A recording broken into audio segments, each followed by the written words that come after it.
आत्ता राजकारणात पडलो तेव्हा लक्षात यायला लागले की आपण काहीतरी आपल्या देशात चुकतो, काहीतरी चुकतो आणि गेले 4-5 वर्ष बघतोय परिस्थिती हुकुमशाहीकडे वाटचाल आपली चाललेली आहे असं एकंदरीत मला दिसतंय. पार्टी फुटल्यानंतर मला खूप अजितदादा गटाकडून पण हे होतं की या तुम्ही इकडे, कारण दादा म्हणजे पार्टी फुटायच्या अगोदर किती 6 महिने अगोदर दादा आमच्या घरी येऊन गेले, गावी आम्ही सभा ठेवली, माझ्या घरी जेवायला होते, त्यांचाही खूप आग्रह होता. पण आम्ही विचार केला की आपला विचार जो आहे तो सोडायचा नाही आणि विचार आपला माझा वैयक्तिक काँग्रेसचा विचार आहे. म्हणजे जो म्हणजे अभ्यास करता करता आम्हाला जे सुचलं, म्हणजे जे गांधी नेहरू वाचले त्यातनं जी आमची पर्सनॅलिटी डेव्हलप झाली त्यानुसार मला वाटतं की तो विचार बरोबर आहे. त्यामुळे मी त्या विचाराबरोबर राहण्याचा निर्णय घेतला आणि शरद पवार साहेबांच्या बरोबर राहायचा निर्णय घेतला. असं काय पुढं काय काय घडामोडी होतील वाटत माहीत नव्हतं किंवा आज मी या ठिकाणी लोकसभेचा उमेदवार म्हणून असलं पण काही डोक्यात नव्हतं. परंतु मागील काही दिवसात माढा लोकसभेचा जरा अभ्यास केला तर दादांचा गट फुटल्यानंतर जवळपास माढा मतदारसंघ सगळाच भाजपकडे गेला. म्हणजे जे भाजपमध्ये ओरिजिनल होते ते आहेतच, अधिक दादांचेच सगळे आमदार भाजपमध्ये गेले. त्याच्यामुळं शिंदे गटाचे पण शहाजी बापू, त्यामुळं अर्थात या माढा गटात शरद पवार गटाला तसं हे राहिलं तर लोक आणि जनता हीच साहेबांच्या मागे असं मला वाटतं. आणि मी फिरल्यानंतर मला असं लक्षात आलं की खरंच जनता साहेबांच्या मागे आहे. मग कोणीतरी पुढाकार घेतला पाहिजे, त्यांना एकत्र करायचा. म्हणून मी निर्णय घेतला की आपण एकत्र करू. साहेबांना पण भेटलो, साहेबांना म्हटलं लोकसभेत तिकीट तुम्ही कोणाला द्यायचं त्याला द्या, मी प्रयत्न करणार आहे. एक उमेदवार म्हणून जेव्हा मी पुढे जातो तेव्हाच लोक माझ्याकडे येतील, नाही तर लोक माझ्याजवळ येऊ शकत नाही. आणि उमेदवार म्हणून मी पुढे जातो, तुम्ही मला नाही दिलं, ज्याला द्याल त्याला निवडून आणायची जबाबदारी मीच घेतो, काळजी करू नका. त्या उद्देशानं या विचाराची जी लोक आहेत, शाहू फुले आंबेडकर विचाराची, सेक्युलर विचाराची किंवा इंडिया आघाडीच्या विचाराची जी लोक आहेत त्या सर्व लोकांना भेटून त्यांना एकत्र करणं आणि खरा विकास कशात आहे हे त्यांना समजून सांगणं आणि त्या विचाराचे लोक वाढवणं हे काम करण्यासाठी मी फिरतोय. करमाळा, माढा, माळशिरस, सांगोला अशा पद्धतीने इकडून चालू केले. सोलापूर जिल्ह्यात मानखटाव माझा स्वतःचा मतदारसंघ आहे. त्या मतदारसंघात मला बऱ्यापैकी लोक ओळखतात, त्यामुळे त्या मतदारसंघात मला खात्री आहे की तिथून आपल्याला चांगली मदत एक स्थानिक उमेदवार म्हणून मिळेल. फलटणमध्ये तिथले स्थानिक उमेदवार आता आहेत, त्यामुळे अजून तिथं मी गेलो नाही, कारण रामराज साहेबांची पकड मोठी आहे तिथं आणि त्यांची दिशा पण अजून आपल्याला माहीत नाही. परंतु या सोलापूर जिल्ह्यात मी सध्या फिरतोय. एकंदरीत लोकांमध्ये खूप उत्साह आहे आणि मला वाटते की शरद पवार साहेबांच्या विचाराशी लोक आजही प्रामाणिक आहेत आणि खूप मोठ्या प्रमाणात आहेत. अर्थात नेते काही गेले म्हणून लोक सगळी लोकसभेला जातील असं नाही. विधानसभेचं पिक्चर थोडंसं वेगळं असतं, लोकसभेचं वेगळं असेल. लोकसभेला आपल्याला लढाई ही देशासाठी करायची. मी तर समजतो हा आपल्या स्वातंत्र्याचा दुसरा लढाई असं समजतो. खूप अन्याय अत्याचार भविष्यात होतील आपल्या मुलांच्यावर आणि पुढच्या पिढीवर आणि आपण काही करू शकणार नाही असं मला वाटतं. त्यामुळं लढाई ही आत्ताच 2024ला करावी लागेल. पुढं लढायला मैदानच नसणार आहे, परत फक्त तुम्ही बघत बसावं लागेल असं एकंदरीत मला दिसते. साक्षी मलिकसारख्या ऑलिम्पिकपटूला जर न्याय मिळू शकत नसेल तर तुमच्या आमच्या घरातल्या मुलींवर एखाद्या भाजपच्या मोठ्या नेत्याने जर अत्याचार केला तर तुम्ही न्यायासाठी कुणाकडे जाणार आणि मिळेल का, त्याचा विचार आपल्याला केला. म्हणजे रूल ऑफ लॉ त्याला म्हणतो, कायद्याचं राज्य राहिले का नाही असा प्रश्न निर्माण होईल. इथपर्यंत त्यांनी सगळं हातात घेतलं, सर्व संस्था त्यांच्या ताब्यात आहेत. अशा परिस्थितीमध्ये म्हणजे इव्हन ही लढाईसुद्धा लढणं अवघड आहे इलेक्शनच्या माध्यमातून. यावेळी जर परत भाजप आलं सत्तेवर तर भविष्यात लोक रस्त्यावर जोपर्यंत येत नाहीत तोपर्यंत ही पार्टी बदलणार नाही असं मला वाटतं. 1 वर्ष इजिप्तमध्ये मी जॉब करत होतो 2008-9च्या काळात. त्यावेळी मी एक गोष्ट बघितली तुम्हाला सांगतो. त्यावेळी होस्नी मुबारक सत्तेत येऊन जवळपास 35 वर्ष झाली होती. एकच पार्टी, एकच अध्यक्ष 35 वर्ष त्या देशाला होता. विरोधी पार्टी नव्हती आणि पूर्ण नियंत्रण होस्नी मुबारककडे होतं. त्यावेळी मी 2008-9ला मी इजिप्तमध्ये 1 वर्ष काढलं, जॉब करत होतो. त्या काळात मी बघितलं टॅक्सीवाले किंवा फेरीवाले, उंटवाले ही लोक जे आम्ही जिथं जायचो भेटी द्या ह्याला व्हिजिट करायला टुरिस्ट लोकेशनला, त्या लोकेशनला पोलीस लोक अत्याचार करायचे त्यांच्या. म्हणजे अक्षरशः त्यांना कुठं चुकलं, माणसं चुकतं, आपण चुकल्यावर फाईन असतो, चुकल्यावर ते मारायचे त्यांना. अक्षरशः वाईट अवस्था होती. मी त्यावेळी त्यांना विचारलं तिथल्या लोकांना की बाबा तुम्ही त्याच्यावर आवाज का उठवत नाही, तुम्ही त्याला वर कंप्लेंट का करत नाही. त्यावेळी त्यांचा जो रिप्लाय होता तेव्हा आम्ही कंप्लेंट करणार कुठे, त्यांचे सिनियर जे आहेत त्यांना कंप्लेंट केली तर ते अजून आत घेऊन मारतात आम्हाला. विरोधी पक्षच नाही, मीडिया सगळं सरकारच्या ताब्यात आहे, जा येणार आहे कुठे. आणि त्यानंतर 2 वर्षात 2011 साली ऑरेंज रिव्हॉल्युशन झालं मिडल ईस्टमध्ये आणि इजिप्तचं सरकार उलटून टाकलं. हजारो लोक त्या रिव्हॉल्युशनमध्ये मेली आणि रक्तरंजित रिव्हॉल्युशन झालं. तर ती परिस्थिती आणायची आहे आपल्याला देशात. त्या देशात विरोधी पक्ष राहिला पाहिजे, मीडियाला स्वतंत्रपणे काम करता आलं पाहिजे आणि सर्व संस्था पूर्णपणे स्वतंत्र पाहिजे. न्यायालय असू द्या, इलेक्शन कमिशन असू द्या, त्या संस्था स्वतंत्रपणे यांना काम करता आलं पाहिजे, तरच या देशात लोकशाही अबाधित राहील असं मला वाटतं. या विचारानं मी प्रेरित आहे. त्यामुळं मी एकटा शेवटचा राहिलो या देशातला विरोधी पक्षात तरी लढणार असा निर्णय मी घेतलेला आहे. त्यामुळे माझ्यावर जे येतील त्या सर्वांना एकत्रित करत चाललो आहे. आपल्याला लोकशाही वाचवायची आहे. त्यामुळं आपण सर्वांनी सुद्धा या कार्यात मीडियाचं विशेष योगदान यामध्ये आहे आणि लोकशाहीचा 4था स्तंभ म्हणून तुमच्याकडे बघितलं जातं. काल मी सकाळला एक जाहिरात पाठवली होती, ती सुद्धा जाहिरात द्यायला अप्रुव्हल करायला वर पाठवावी लागली त्यांना, कारण त्याच्यात एक मोदी साहेबांचं छोटं कार्टून होतं. तर विचारांचं स्वातंत्र्य आजकाल राहिलं नाही आणि भविष्यात ते अजिबात राहणार नाही. त्यामुळे तुम्ही एखादा मेसेज व्हॉट्सॲपवर पाठवला तर तुम्हाला कधी उचलू शकतात कोणी. त्यामुळं खूप अवघड परिस्थिती होणार आहे. अर्थात हे आपल्याला आत्ता वाटत नाही तसं होईल, कारण आग जोपर्यंत दुसऱ्याच्या घराला लागते तोपर्यंत चांगली वाटते, जेव्हा ते आपल्या घराला लागते तेव्हा त्याची दाहकता कळते. त्यामुळं आपल्या घराला लागेपर्यंत आपण वाट बघायची का, त्याचा विचार सगळ्यांनी केला पाहिजे. त्यामुळे मी ठरवलं आहे की लढायचं आणि खूप लोकांची इच्छा आहे की लढायची, परंतु बघूया जसं होईल तसं. तर एकंदरीत हे विचार माझे आहेत. हां आणि मोहिते पाटील आजची परिस्थिती असं झाली की विभागली तुम्हाला माहिती आहे. मोहिते पाटलांना भेटायला मोठे साहेब गेले मध्यंतरी. त्या संदर्भात तुमची काही चर्चा मोहिते पाटलांबरोबर बसली? धैर्यशील भैया माझ्या ऑफिसला आले होते, त्यावेळी मी त्यांना सांगितलं जर शरद पवार साहेब तुम्हाला उमेदवार करणार असतील तर मी माझ्या ताकदीप्रमाणे आणि माझ्या संपूर्ण कार्यकर्त्यांसह तुमच्या पाठीशी आहे, परंतु तुम्ही शरद पवार साहेबांना विचार, त्यांच्याकडून उमेदवारी घ्या. पण ते म्हणले नाही, मी भाजपकडून उमेदवारी मागतो आणि भाजपचा मला उमेदवारी मिळण्याची मला शक्यता आहे. जर तुम्ही भाजपकडून उमेदवार असाल तर तुमच्यापुढे मी उभा राहणार आहे, हे स्पष्टपणे मी त्यांना सांगितलं. मी म्हणा किंवा कुणीही इंडिया आघाडीत उभा राहील त्याला आम्ही मदत सपोर्ट करणार असं मी त्यांना. निंबाळकरांनाच तिकीट दिल्यानंतर निंबाळकरांना जर भाजपने तिकीट दिलं तर मोहिते पाटील साहेब काय करतील हा त्यांचा वैयक्तिक निर्णय आहे. कदाचित त्यांच्यावर काही प्रेशर असू शकतं, भाजपचं नसू शकतं, ते सहकार्य पण करू शकतात किंवा सांगता येत नाही. पण आपण आहे ना कुणावर येस नोवर अवलंबून नाही, आपला विचार फिक्स आहे, आपली डायरेक्शन फिक्स आहे. मीच असं नसं नाही, कोणीही येऊ द्या इंडिया आघाडीचा उमेदवार, त्याला निवडून आणण्यासाठी जीवाचं राहणार एकमेव फिक्स आहे. तो मोहिते पाटील साहेब असले तरी त्यांच्यासाठी असं काय नाही, म्हणजे उमेदवार कोणी असो. एकूण तुम्ही पूर्ण मतदारसंघ फिरताय, हो, एकूण वातावरण कसं? जनतेमध्ये प्रचंड चीड भाजपबद्दल मी बघितली. जनतेमध्ये मागच्या काही दिवसात जे शिवसेनेची फूट आणि राष्ट्रवादीची फूट झाली त्याबद्दल प्रचंड राग भाजपविषयी मी बघितला आणि शरद पवारांच्या विषयी प्रेम, उद्धव ठाकरेंविषयी एक इमोशनल अटॅचमेंट ही मला तर जाणवली. आणि मला वाटते की लोकांच्या मनात तरी आता बदल करावा ही इच्छा दिसते.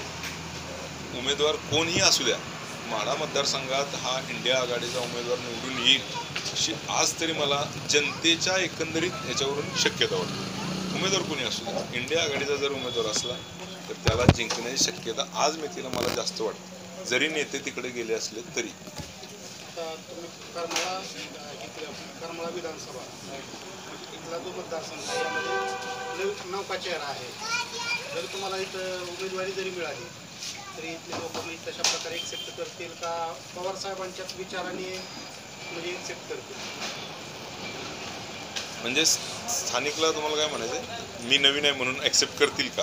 का पवार साहेबांच्याच मुळात आहे ना, आता ही विचारांची लढाई आहे. उमेदवार कोण आहे काही फरक पडत नाही. मी तुम्हाला सांगितलं काय, कोणी उमेदवार असू द्या, ही लढाई पवार साहेबांचा माणूस विरुद्ध मोदी साहेबांचा माणूस अशी आहे. म्हणजे निंबाळकर आहेत म्हणून त्यांना मदत देणार नाहीत माणूस, भाजपला म्हणून मतदान करणार आहेत. आणि इकडं मी असो नाहीतरी XYZ असो, मतदान मला मिळणार नाही. तो इंडिया आघाडीचा पवार साहेबांच्या विचाराचा, शाहू फुले आंबेडकरांच्या विचाराचा आहे म्हणूनच मतदान मिळणार आहे. हे दोन पूर्णपणे वैचारिक डिवाइड आहे. त्यामुळे उमेदवार हा तसा इरिलेव्हंट गोष्ट आहे आता सध्याच्या मितीला माझ्या दृष्टीने.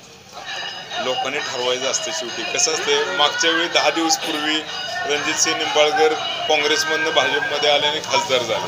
त्यांच्या डोक्यात सुद्धा 10 दिवसापूर्वी नव्हतं की आपण भाजपमधनं उमेदवारी अर्ज भरणार आहे. ते आले, लोकांनी उचलून धरलं, त्यावेळी लाट होती. मला खात्री आहे यावेळी इंडिया आघाडीचाच उमेदवार निवडून येणार आहे माड्यातनं. एकंदरीत मी जेवढा फिरतोय, जनतेचा वारं जनतेतून बदललेला आहे. ठीक आहे, नेते गेले असतील सगळे तिकडे, तरी जनतेमध्ये तुम्ही बघताय रथसुद्धा लोक त्या मोदींचा गावात फिरून देत नाहीत. खूप गोष्टी तुम्ही डोळ्यांनी बघताय काय परिस्थिती आहे. या संदर्भात ईव्हीएमच्या मशीनच्या संदर्भात उलटसुलट चर्चा होती. मग रोष असून उपयोग आहे या संदर्भात? ईव्हीएम संदर्भात तुमचं काय मत? ईव्हीएम बद्दलचं माझं मत सांगतो. ईव्हीएम मी मान तालुक्यामध्ये तहसील ऑफिसमध्ये टेस्ट केली. त्या दिवशी मी टेस्ट केली, त्या दिवशी मी व्यवस्थित ईव्हीएमचं वर्किंग बघितलं. मी स्वतः एक सॉफ्टवेअर इंजिनियर आहे. प्रोग्रॅमिंग मी करतो. कसं असतं प्रोग्रॅमिंग ते मला माहिती आहे. त्यामुळं मी तुम्हाला जे इन्फॉर्मेशन सांगतोय ते ऑथेंटिक समजा. ईव्हीएम मशीन कसं असतंय, पूर्वी आणि आत्तामध्ये काय फरक झाला ते तुम्हाला सांगतो. ईव्हीएम मशीनमध्ये पूर्वी पण काँग्रेसनं वापरलं, मग त्यावेळी का नाही विरोध झाला, आत्ताच का होतो आणि असं का चाललंय हे तुम्हाला जरा समजून सांगतो. ईव्हीएम मशीन हे कॅल्क्युलेटरसारखं असतं. त्या कॅल्क्युलेटरला ना बाहेरनं प्रोग्राम करता येत नाही. 2 अधिक 2 लिहिले तर 4च देणार. ते कितीही वेळा तुम्ही 2 अधिक 2 करा, ते 4च उत्तर देणार. बरोबर आहे का? तसं वर्किंग ईएमचं पाहिजे. 1ला दाबलं मग तर की 1लाच मिळालं पाहिजे, 2ला दाबलं की 2लाच मिळालं पाहिजे. अशा पद्धतीचं त्याचं डिझाईन असतं. इन प्रिन्सिपल त्याचं डिझाईन तसं असतं. झालं काय माहिती आहे का, त्या मशीनला पूर्वी काय करायचे, एक मतपत्रिका चिटकवायची. बरोबर, त्याच्यामध्ये समजा 10 उमेदवार आहेत. 1 नंबरच्या उमेदवाराला मत दिलं, 1 नंबरला जायचं, 2 नंबरला दिलं, 2 नंबर. पण मशीनला माहीत नसायचं की कुठल्या उमेदवाराला कुठलं बटन आहे, कारण त्याच्यावर काय बाहेरून प्रोग्राम इन्सर्ट केलेला नव्हता. 2013 साली काय झालं माहिती आहे का, 2013 साली व्हीव्हीपॅट मशीनचं पहिल्यांदा भारतामध्ये इंट्रोड्यूस आहे. त्याचा उद्देश काय होता, जे तुम्ही बटन दाबता त्या बटनाची चिठ्ठी तिथं प्रिंट होते का हे तुम्हाला दिसावं. पण हे इंट्रोड्यूस करताना मशीनमध्ये काय बदल करावे लागले, मशीनमध्ये काय बदल करावा लागला, ज्या दिवशी फॉर्म माघारी घेतो त्या दिवशी सिरीज फायनल होते. कोणता उमेदवार कोणत्या नंबरला येणार हे त्यावेळी फायनल होतं. मग 3 नंबरला जर भाजपचा उमेदवार आला तर कमळ प्रिंट झालं पाहिजे ना. मग ते कळणार कसं मशीनला की 3 नंबरला कमळ आहे का 2 नंबर, दुसऱ्या मतदारसंघात 2 नंबरला असेल. अല്ല ईव्हीएम तर सगळ्या सारखे आहेत. मग हे कळण्यासाठी एक प्रोग्राम करावा लागतो, एक प्रोग्राम इन्सर्ट करावा लागतो. कधी, लिस्ट फायनल झाल्यानंतर. प्रोग्राम जर आपण करत असलो ना, प्रोग्राम काय असतो, प्रोग्राममध्ये लिहिलेलं असतं की 3 नंबर दाबल्यानंतर तू कमळ प्रिंट करायचं इथं. बरोबर आहे. जेव्हा प्रोग्राम एखाद्या मशीनला दिला जातो ना, तेव्हा तिथं काहीही आपण करू शकतो. म्हणजे मी हे करू शकतो की सकाळी 8 वाजता मतदान चालू होतं ना, तेव्हापासून 2 वाजेपर्यंत बरोबर आलं पाहिजे, 2 नंतर चुकलं पाहिजे. हे मी प्रोग्रामॅटिकली त्यात लँग्वेजमध्ये लिहू शकतो. लक्षात घ्या, त्या प्रोग्राममध्ये काही असू शकतं. आलं लक्षात, कारण तो प्रोग्राम नंतर इन्सर्ट केला जातो. आलं लक्षात. त्यामुळं अगोदरचं ईव्हीएम आणि आत्ताचं व्हीव्हीपॅटचं ईव्हीएममध्ये फरक आहे. एकंदर तुमचं मत काय आहे, ईव्हीएम ओके आहे?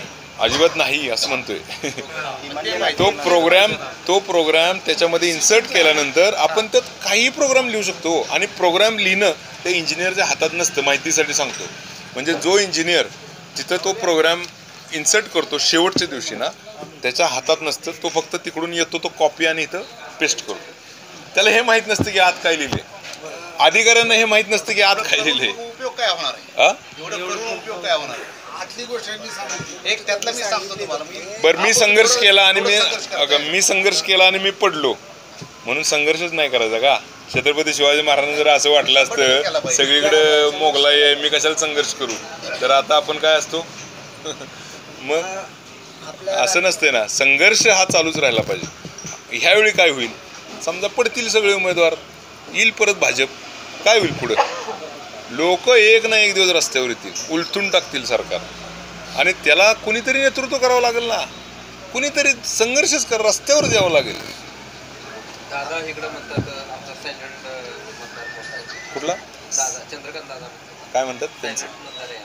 आता जे सर्वे आले त्याच्यात महाविकास आघाडीला जागा जास्त दाखवतात, त्यावर त्यांनी नाही, त्यांचं खरं आहे, त्यांचं खरं आहे. कारण काय आहे, RSSचं काम त्यांच्या पद्धतीनं चालू आहे. RSS वैचारिक तुमच्या ह्याची जडणघडण करतं. म्हणजे RSS ॲज अ संघटन चुकीचं मी म्हणत नाही, ॲज अ संघटन बरोबर आहे. ते हिंदुत्वाचा प्रचार करतात, पण काय झाले, थोडंसं ते भाजपवादी हिंदुत्व झाले. म्हणजे हिंदू म्हणजे भाजपचा असं एक प्रकार ते रिलेट केलं त्याने. ते तसं नाही पाहिजे. हिंदू हिंदू आहे, मग तो सर्व पार्टीत हिंदू आहेत ना. तर त्यांनी थोडंसं काय केलं, जे RSSच्या संपर्कात येतात ते भाजपवासी होतात. त्याच्यामुळं काय झाले, एक त्यांचा मतदार तयार झालेला आहे. त्यांचं म्हणणं चुकीचं नाही, त्यांचा एक स्वतःचा एक संघटनात्मक बांधणी केलेला मतदार आहे, आणि तो आपल्याला मान्य करावा लागेल. पवार साहेबांच्या पक्षाच्या पवार साहेबांनी आधीच दिला असं. पवार साहेब मला कशाला आदेश देतील? पवार साहेब आधी बघतील कुणाची ताकद किती आहे, ताकदीनुसार देतील. पवार साहेबांचं कसं आहे माहिती आहे का, तुम्ही मैदानात उतरा, तुम्ही स्वतःचा बेस तयार करा, आणि नंतर माझ्याकडे या, आणि मी बघीन, लोकांना विचारेन. याच धर्तीवर प्रश्न विचारायचा आहे मला, की गेल्या वेळेस सारखंच ते बाबा पहिल्यांदा प्रेझेंट एकाला करून दुसऱ्याला उमेदवारी देतील. आणि दुसरा प्रश्न, याच्या माळ्यातील वा संघटनेतलेला असतील आपल्या किंवा अदर संघटनेतील नाराज असे तुम्ही कुणाकुणाच्या भेटी घेतल्यात, कोण तुमच्या संपर्कात आहे का, असं भाजपने तुमची काय? पहिला प्रश्न तुमचा उमेदवारी संदर्भातला आहे. उमेदवारी संदर्भात मी सांगतो, शरद पवार साहेबांना मी माझी इच्छा व्यक्त केली. इच्छा व्यक्त करण्यामागं मी माझी बॅकग्राऊंड त्यांना समजून सांगितली, मी काय करू शकतो ते सांगितलं, आणि त्या विषयावर त्यांनी विचार केला. त्यांनी जयंत पाटील साहेबांशी चर्चा केली या विषयावर, आणि त्यानंतर शरद पवार साहेब आहेत ते काही करू शकतात. त्याच्यामुळं वापरला ना, काय करू शकतो. त्यामुळं ना, जे काही मला कळायचं ते मला कळालं. मी माझ्या पद्धतीनं प्रयत्न करत राहतोय. आणि मुळात तुम्हाला सांगू का, माझी लढाई ही खासदार होण्याची नाही आहे. माझी लढाई 545 लोकसभेच्या सीट असतात ना, त्यातली एक सीट भाजपची कमी करायची, त्यासाठीची आहे. मुळात मी खासदार हो अगर ना हो, माड्याचा खासदार जर इंडिया आघाडीत झाला ना, माझं लढा यशस्वी झाला असं मी समजतो, बरं का. खरं व्यक्तीला एवढं महत्त्व नाही हो, खूप महत्त्व दिलं आपण व्यक्तीला. जरा विचारांना महत्त्व दिलं तर काय होईल असं वाटतं मला. त्यामुळे पहिला उमेदवारीचा विषय आहे ना, ते देशमुख साहेबांचा वेगळा विषय आहे, माझा वेगळा विषय आहे. आपला 100% वैचारिक लढा आहे. त्यामुळं उमेदवारी मला द्यावी असा काही 100% आग्रह नाही माझा, पण मी तयारी करतोय. जर लोकांच्यातनं आलं तर मला देतील. दुसरा तुमचा विषय होता चाचपणीचा विषय होता.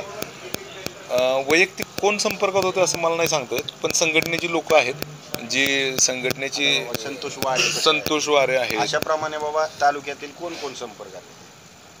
असं प्रत्येकाची नावं नाही सांगता येत मला. कसं असते, लगेच मी सगळ्या गोष्टी नाही सांगू शकत. राष्ट्रवादी असेल, काँग्रेस असेल, म्हणजे आता तुम्ही इंडिया आघाडीचं म्हणताय, उद्धव ठाकरे राष्ट्रवादी, काँग्रेस किंवा शिवसेना यामध्ये बऱ्यापैकी गटबाजी दिसून येते. त्याचा तुम्हाला कशा प्रकारे फायदा होईल? गटबाजी स्थानिक स्तरावर आहे बरं का. एकमेकाची तर तोंड समोर येतात. 100% खरं आहे, 100% खरं आहे. आणि ते सर्व तालुक्यात असतं. म्हणजे असं काय सगळ्या पक्षात आणि सर्व तालुक्यात असतं, सर्व तालुक्यात. पण कसं असते माहिती आहे का, मी प्रत्येकाकडे जातो. माझ्यासाठी कोणी अछूत नाही, मी प्रत्येकाकडे जातो. विषय तुमच्या दोघांच्या भांडणाचा आहे ना, माझं आणि तुमचं थोडीच आहे. मी माझे विचार मांडतो, ज्याला माझे विचार पटतात तो माझ्याबरोबर येतो, ज्याला पटत नाही ते नाही येत. त्याला काही एवढं वाईट वाटून घ्यायचं कारण नाही. सगळेच काही आपल्याला मदत करतील असं पण समजून घेण्याचं कारण नाही.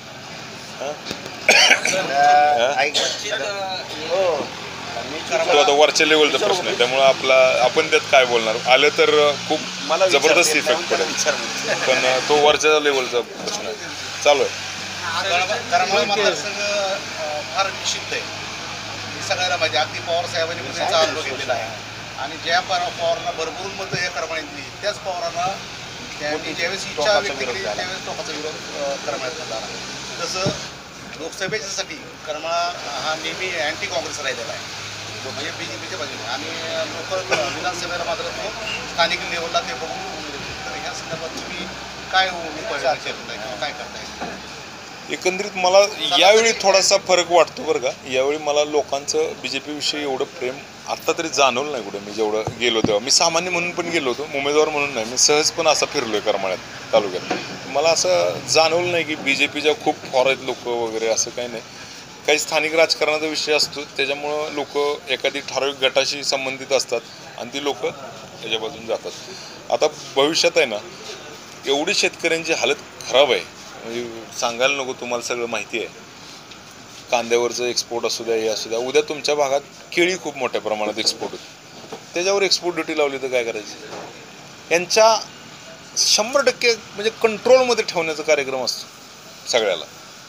म्हणजे बंधनमुक्त नाही शेतकरी पूर्ण बंधनात अडकवला आहे आणि त्याला 12,000 रुपये दिलेत वर्षाला. म्हणजे जेलमध्ये तुम्हाला टाकलं आणि रोज फुकट जेवण दिलं, चालेल का? तशी परिस्थिती केली आहे. तुझं उत्पन्न आम्ही वाढू देणार नाही, फक्त तुला 12,000 वर्षाला देणार, चालेल का? हे गोष्टी आहेत ना, या सगळ्या गोष्टी चुकीच्या होत आहेत असं मला वाटतं. आणि शिंदे बंधू सुद्धा खासदारांच्या संपर्कात आहेत. अहो, निंबाळकरांना तिकीट मिळतं की नाही हे निंबाळकरांना माहीत नाही, त्यामुळे कोण पुढे उद्या संजय बाबा माझ्याबरोबर असू शकतात, बबन दादा माझ्याबरोबर काय पुढचं माहीत नाही ना आपल्याला. आपण बघा, तुमची काय ते पदर तरी मोठा पाहिजे, झोळी तरी मोठी पाहिजे. उद्या बबन दादा माझ्याबरोबर असू शकतात, संजय मामा असू शकतात, पुढचं कोणी सांगितलं? गोष्ट तुम्ही लोकांच्यात गेलाय का? तुम्ही तुमचे विचार मांडलेत का?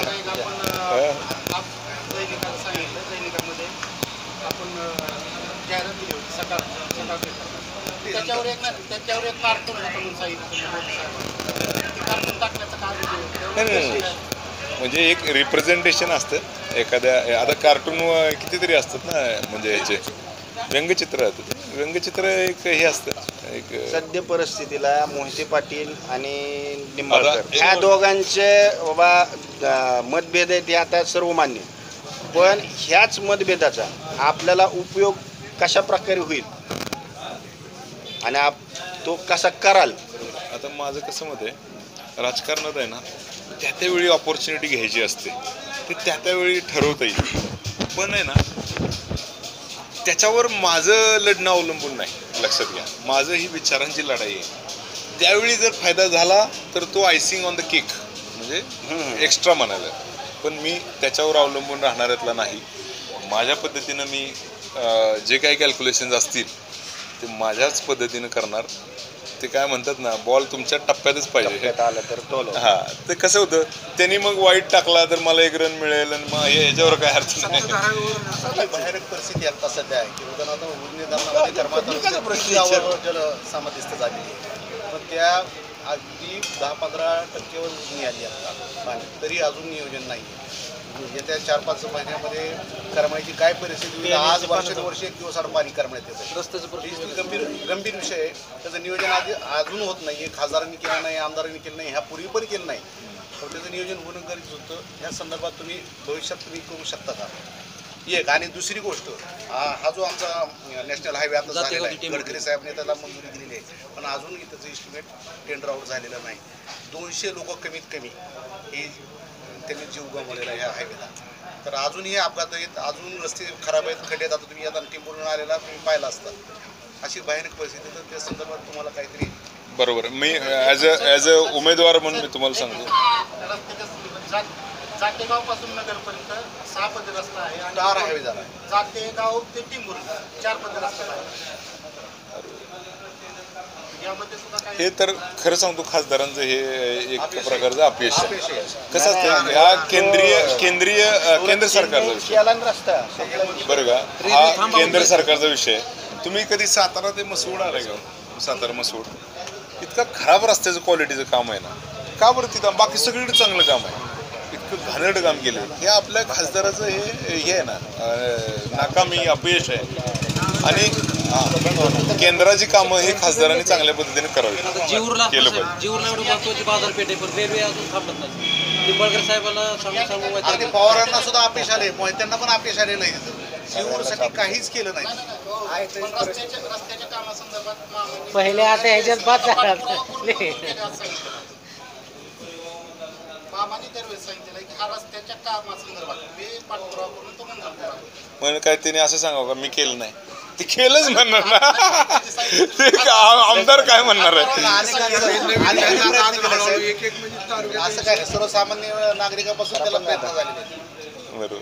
नाही प्रयत्न बघा, मी खासदार म्हणून मी तुम्हाला सांगतो, जेव्हा मी आता मी एक शेवटचं सांगतो, मी खासदार झालोय समजा, आता त्यालाच ऐका ना, असं जेव्हा मी खासदार म्हणून जेव्हा तुमच्याकडे येईन ना, तेव्हा केंद्र सरकारच्या अखत्यारीतले सर्व प्रश्नाची जबाबदारी ही माझी राहील. सर हे असंच म्हणतात, 100% निंबाळकर साहेब असंच बोलले होते आम्हाला, अशीच पत्रकार परिषदेत ते असंच बोलले होते. आणि आता त्याने आजवर केले, अहो पण आम्ही नाही विसरलो. ऐका की समजा विसरले पण आम्ही नाही विसरलो. अहो का निंबाळकरने असं केलं, त्याने असं केलं, ज्याचा त्याचा प्रश्न आहे. मी अभय जगताप आहे, मी माझ्या पद्धतीने मी सांगणार. तुम्ही उमेदवारीनंतर पण माझ्या नंतर कोणतरी येईल, त्यालाच मी तोच प्रश्न विचारणार. मला काय म्हणायचं आहे, प्रत्येकाची कॅपॅसिटी वेगळी. एकूण काय विकास झाला पाहिजे. आमचं करमाळकरांची एकच म्हणणं की आम्ही इतकं म्हणजे इतकं बकास आमचं करमाळा तालुका झाला आहे की त्याला असं खंबीर नेतृत्व राहिलं नाही. आमदारकीला बी राहिलं नाही आणि खासदारकीला बी राहिलं. विजन पाहिजे, एक विजन असलेलं नेतृत्व पाहिजे बरं का. तुम्हाला लोकसभेत बोललं पाहिजे, ठासून बोललं पाहिजे, 10 मंत्र्यांच्याकडे गेलं पाहिजे, आपली कामं मंजूर करून आणली पाहिजेत. खूप त्याच्यामागे सुद्धा मेहनत आहे आणि कष्ट आहे, आणि ते करायची तुमच्या नेत्याची कॅपॅसिटी पाहिजे, तुमच्याकडे विजन पाहिजे. किंवा 545 खासदार आहेत, त्यातला माझा मतदारसंघ सगळ्यात बेस्ट कसा असेल, हे विजन तुमच्याकडे नसलं तर होणार नाही. खासदार होण्यासाठी झालो असेल मी, म्हणजे नुसतं मला फॅटाने हे हारतुऱ्यासाठी झालं तर होणार नाही. तेवढंच नाही, खासदार म्हणून तुम्हाला आंतरराष्ट्रीय पॉलिसी कळायला पाहिजे, नाणेनिधी कळायला पाहिजे, बाकीच्या गोष्टीसुद्धा कळायला पाहिजे. तुम्ही सभागृहात देशाच्या पॉलिसीवर जेव्हा बोलता, तुम्हाला देशाच्या पॉलिसीचं नॉलेज पाहिजे. तुमचा खासदार जेव्हा सभागृहात प्रश्न मांडतो, नुसते तुमचे प्रश्न मांडत नाही, देशाचे पण प्रश्न मांडतो, त्याचं पण नॉलेज पाहिजे ना. तर तुमच्याकडे ती धमक पाहिजे, ते करायची इच्छा पाहिजे, आणि तुम्हाला कोणी कंट्रोल केलेलं नसलं पाहिजे. आता 545 ते 300 खासदार आहेत भाजपचे, स्वतःच्या मनानं त्यांनी एखादं वाक्य बोलून दाखव. कसं ते बोलूच शकत नसते तर काय ते करणार आहे ते मला सांगा. बोलू शकतात का? नाही बोलू शकत. नाही, ऐका ना, आता तुम्ही जो प्रश्न माझ्या ते जनतेचा प्रश्न आहे, जनतेचा नाही, मशीनचा प्रश्न आहे. ते तुम्हीच म्हणताय तेवढं. मशीनचा प्रश्न आपल्याला रस्त्यावर यावं लागणार आहे. आता तुम्ही खासदार असो, म्हणजे जरी झाला किंवा नाही झाला, उमेदवारी मिळाली किंवा नाही मिळाली, तरी सुद्धा एक करमाळा तालुक्याच्या अनुषंगाने या ठिकाणी एमआयडीसीचा एक मोठा प्रश्न आहे. या ठिकाणी प्रकल्प नाहीत, या ठिकाणी कोणती महाविद्यालय नाही, या ठिकाणी कोणत्याही म्हणजे डॉक्टरांची सुविधा नाही, वैद्यकीय सुविधा नाहीत, वैद्यकीय कोणतीही सुविधा नाही. या ठिकाणी उच्च शिक्षणासाठी तालुक्यामध्ये जावं लागतं, इथून कर्जतला जावं लागतं, जामखेडला जावं लागतं शिक्षणासाठी, परांडा किंवा आतूर अशा ठिकाणी जावं लागतं. करमाळ्यात याची कुठलीच साधा सुद्धा या ठिकाणी नाही. अवघड आहे. एवढी काही अवस्था आहे. आणि सोलापूर जिल्ह्यातील जे काय वरचे प्रशासकीय अधिकारी आहेत ते सुद्धा करमाळा तालुक्याला येण्यासाठी नकार देतात. सध्या उपजिल्हा रुग्णालय या ठिकाणी 50 ते 60 पदं आहेत, परंतु त्या ठिकाणी आता सध्या काम करण्यासाठी 15 ते 20 कर्मचारी आहेत. या अनुषंगाने म्हणजे मी माझा म्हणण्याचा मुद्दा कुठला होता की सुरुवातीला यातलं तुम्हाला खासदार झाला किंवा नाही, उमेदवारी मिळाली किंवा नाही, तरी सुद्धा आपण या सर्व प्रश्नांची सोडवणूक करण्यासाठी कशा प्रकारे कटिबद्ध आहात. आता ह्यांनी जो प्रश्न मांडलाय त्याला आमचे सगळे पत्रकार सहमत. तुम्ही हो किंवा नाही हो, तुम्ही असता किंवा नसता, पण तुम्ही आमचा ह्या 2 मिनिट करमाळीशी नाळ जोडून जर राहिला तर पुढच्या वेळेस हेच करमाळकर तुम्हाला 100% तो माझा पूर्ण प्रयत्न राहील. तुमच्या सगळ्यांच्या संपर्कात पण राहील, आणि तुमच्यासारख्या प्रश्नासाठी रस्त्यावर उतरवायची आपली तयारी असते. त्यामुळे काळजी करू नका. आपण ह्या गेल्या खासदार बद्दल बोलला, किंवा त्यांनी काय केलेलं दिसत नाही, किंवा आमच्या पत्रकारांनी हाच प्रश्न जेव्हा शरद पवार साहेब माढा मतदारसंघातून उभे राहिले होते, तर बाबा आपल्या बारामतीसारखंच करमाळाचा किंवा माढा मतदारसंघाचा विकास करू असं त्यांनी आश्वासनं दिली होती. पण त्या आश्वासनं पूर्ण फोल ठरली. ते आश्वासनं फोल ठरणार का? पण शरद पवार साहेब निवडून गेल्यानंतर एकदाही करमाळ्यात आले नाही, आणि एकदा R.R. पाटील साहेब आलते दूध डेअरी, शासकीय दूध डेअरी, तर अक्षरशः ज्या वेळेस शरद पवार साहेब भाषणाला उठले त्यावेळेस सर्व लोक निघून गेले. काय सांगता? हा, सर्व लोक निघून गेले पाठ देऊन. तर बाबा जर आपल्या पक्षाचा नेता असं करत असेल तर आम्ही आपल्यावर कितपत विश्वास ठेवावा. ही वास्तव आहे, ही काय खोटं नाही आहे. म्हणजे त्यांनी जो सगळ्यात मोठा इफको प्रकल्प आम्हाला करमाळ्याला आम्ही भरपूर भरघोस मतदान दिलं तर पूर्ण विकासासाठीच केलं. हा, पण ते आले सुद्धा नाही. तर आम्ही तुमच्यावर का विश्वास ठेवावा याचं उत्तर दिलं तर बरोबर. हॅलो, शरद पवार साहेबांची गोष्ट वेगळी आहे. त्यावेळी ते ॲग्रिकल्चर मिनिस्टर झाले. अख्ख्या देशाचा नाही, भार तुम्ही एक त्यांच्या उद्योजक आहात. डोक्यावर होता. नाही, तुमचा व्ह्यू चांगला आहे, तुम्ही विजन चांगला आहे. उद्योजक आहात, तुम्हाला सगळ्या समस्या माहिती आहेत. तुम्ही राजकारणी नाहीत, उद्योजक आहात, त्याप्रमाणे बोलताना म्हणून आम्ही तुम्हाला म्हटलं बुवा कसं आम्ही आहे, तुमच्यावर उलटं विश्वास सामान्य ठेवावा. म्हणून तुम्ही ठेवाल माझ्या विश्वास. नेत्यांपेक्षा माझ्यावर जास्त ठेवायची मला खात्री आहे. कारण मी तुमच्यापैकी एक आहे.